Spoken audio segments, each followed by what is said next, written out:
You're listening to Retro Reels, a show that looks back on films from time gone by and recalls the various events, trends, and perspectives that informed their creation. I'm your host, Hanna, here to guide you through a trip to the past via the silver screen.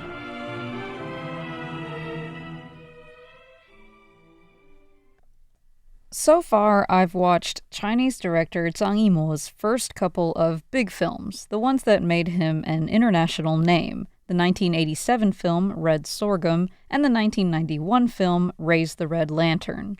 These movies were emblematic of his early works, featuring sparse, character-driven drama based on political and cultural themes like Confucian tradition, repression, and women's suffering.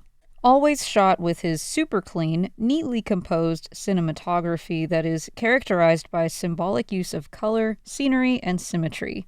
Traces of China's old socialist realist style of propaganda filmmaking could be seen flickering just under the surface of his more modernized presentation.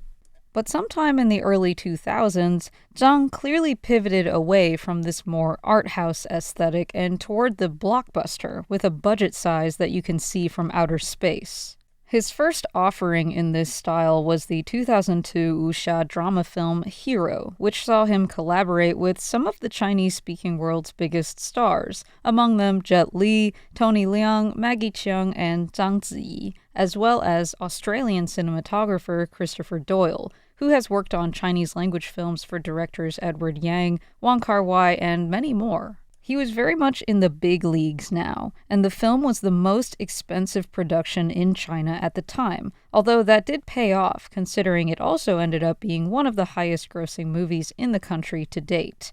Although American film studio Miramax acquired distribution rights for the film in the United States, its release was delayed until 2004, when director Quentin Tarantino convinced the studio to open the film in American theaters.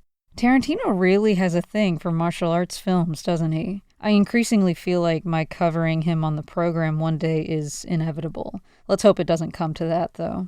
Riding the extraordinary success of Hero, Zhang decided to make yet another martial arts epic film, House of Flying Daggers, which is the one I decided I would watch this week. For this film, he once again tapped big-time stars, namely Takeshi Kaneshiro, Andy Lau, and Zhang Ziyi. I kind of brushed off Zhang Ziyi on my episode about Crouching Tiger, Hidden Dragon, which also saw her playing a wuxia heroine. I said something to the effect of, I don't like her face. I find it prissy. And, well, I stand by that. I just don't like it. It's something about those beady little eyes she's got. There's just a coldness to her that never seems to go away, even when she cops a smile or other supposedly kind expression. But she is a huge star, one of the biggest in China. That much I would never minimize or deny. Zhang Yimou was actually the one to cast her in her first major role in 1998 for his film The Road Home, making him 2 for 2 on discovering some of China's biggest actresses of all time. Speaking of which, where did Gong Li go? She became a star after Zhang first cast her in Red Sorghum, and he continued to work with her for several years following. After about 9 years together, not just working together, but also in a romantic relationship, they parted ways sometime in 1995. Zhang's side said it was because Gong Li was already seeing someone else, but according to her mother, things fell apart because of Zhang's reluctance to marry her after nearly a decade together. I suppose it's up to us which side we want to believe. At any rate, he invited her to star in Hero and in House of Flying Daggers, but she declined. They wouldn't work together again until 2006. Good for her, honestly. She didn't miss anything if you ask me. But now I'm getting ahead of myself. Let's talk a bit about the movie itself.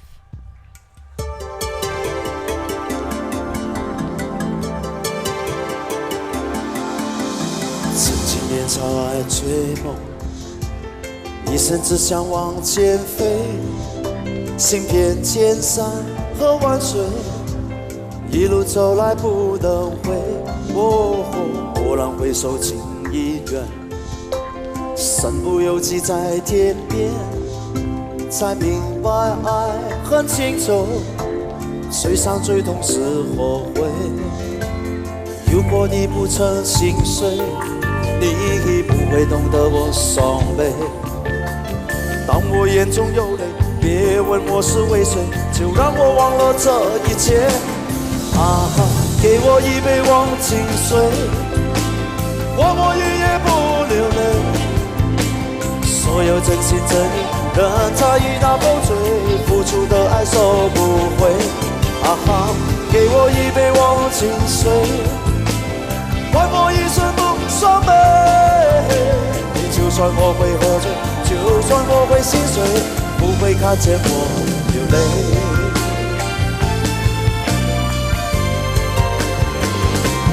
啊哈，给我一杯忘情水，我一夜不流泪。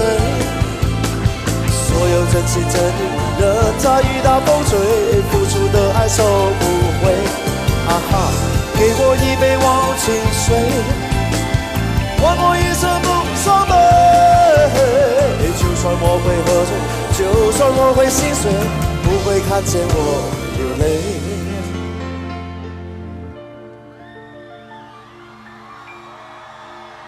就算我会喝醉，就算我会心碎。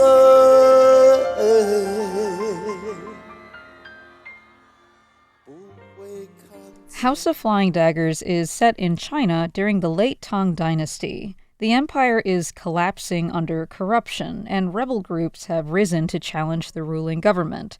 The most powerful and mysterious among them is the House of Flying Daggers, which is known as a Robin Hood-like entity that steals from the rich to give to the poor. You're introduced to two police captains, Leo, played by Andy Lau, and Jin, played by Takeshi Kaneshiro, who are ordered to capture the new leader of the Flying Daggers. They set up a trap to arrest Mei, played by Zhang Yimou, who is rumored to be the blind daughter of the group's late leader. Jin visits the Peony Pavilion, a lavish brothel where Mei's dancing is the main attraction, and he makes a scene with her so that Leo will come and arrest the two of them. Jin pretends to help her escape as part of a plan to follow her back to the rebel base. The two of them flee through forests and fields, seemingly pursued by police. The first attack is only an act to get Mei to build trust in Jin, however, who is posing as a rogue warrior, calling himself Wind, and working to seduce her. Naturally, what starts as a ruse soon gives way to genuine affection, although they both remain kind of wary of the other. Things get more complicated when another group of government troops who weren't part of the plan tracks them down and actually attempts to kill them before they can make it to the Flying Daggers hideout. Leo, who has been tailing them with reinforcements, explains to Jin in a secret meeting that it's out of his hands, as the general has gotten involved and is looking to eliminate him and Mei. Jin quits the mission, but he keeps following Mei because he's in love or whatever. In a fight scene that calls back to King Hu's touch of Zen, government troops finally catch up to the couple in a bamboo grove, but they are saved at the last second by members of the House of Flying Daggers. It turns out Mei was never blind, was never the daughter of the leader, and that Leo was a mole planted by the clan 3 years ago.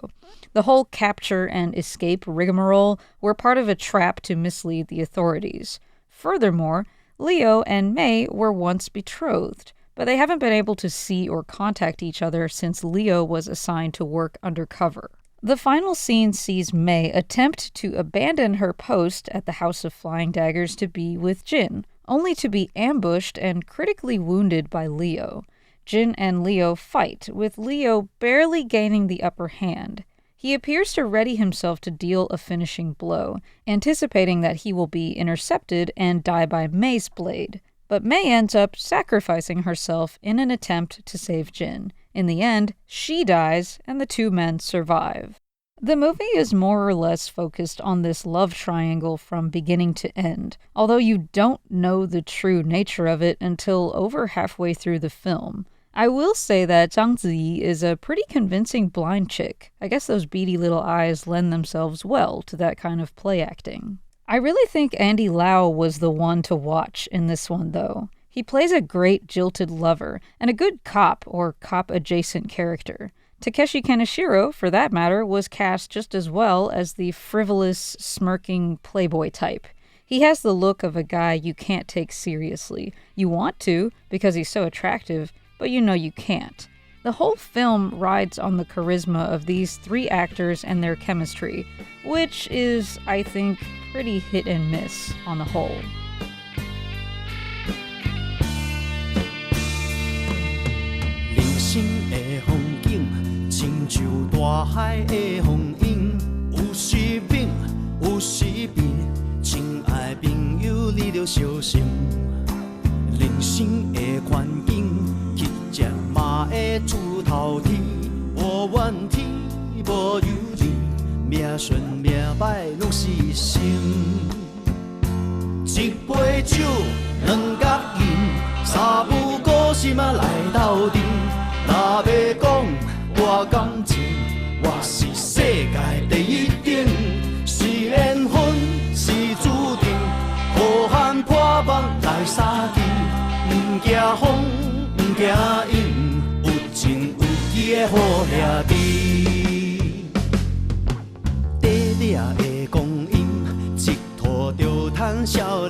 I noticed the film is loosely constructed on sets of parallels, with characters put in similar situations but seeing one party replaced by another, or the same parties but in opposite positions. For example, early in the film, when you're introduced to Mei as the blind dancer and daughter of the Flying Daggers leader in the brothel, she performs something called the Echo Game at Leo's behest, which sees him throwing beans at different targets and challenging Mei to strike the same targets based on her sense of hearing and memory.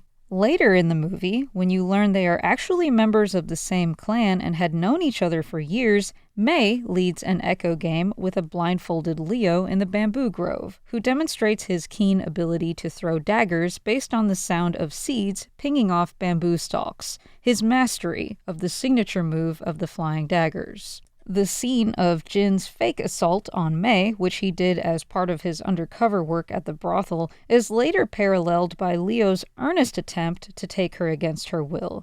Then there's the scene of the leader of the Flying Daggers taking a bound Leo out to be executed, only to then cut him out of his ropes and reveal that he's been working for them all along.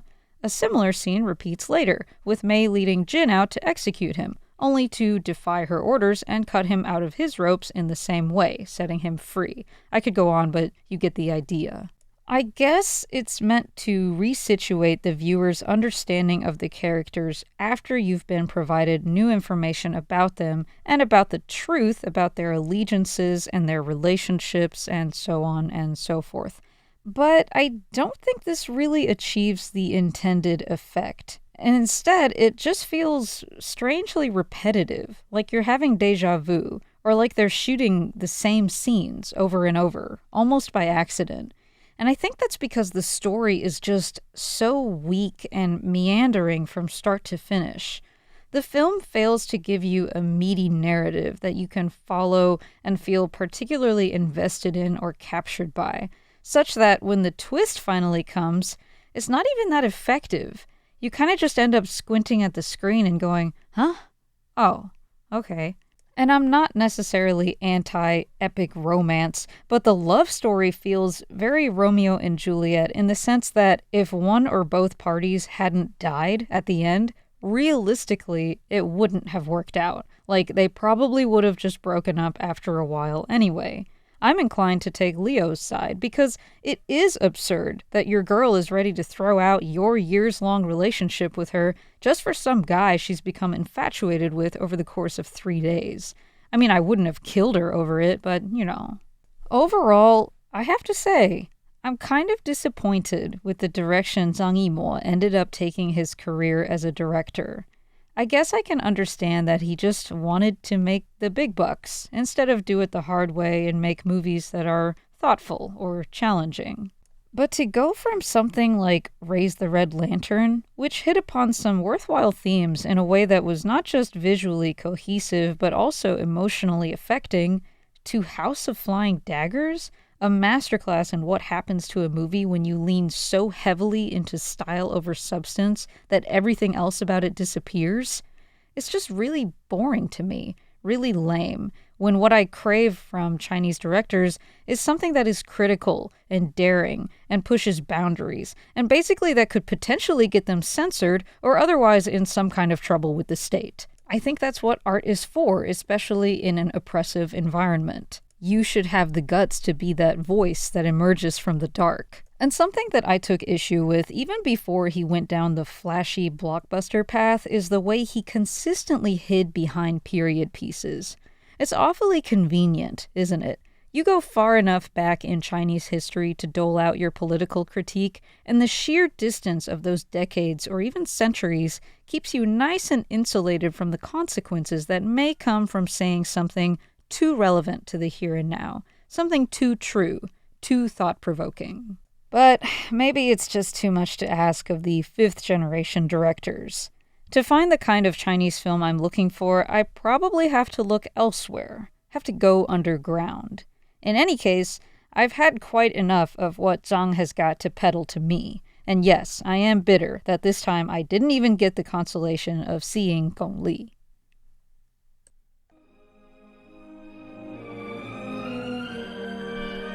That's all I have for you guys today. I'm Hanna Belinsky. Thank you for tuning in to Retro Reels, and I hope you'll join me again next time on another look back on the way things were.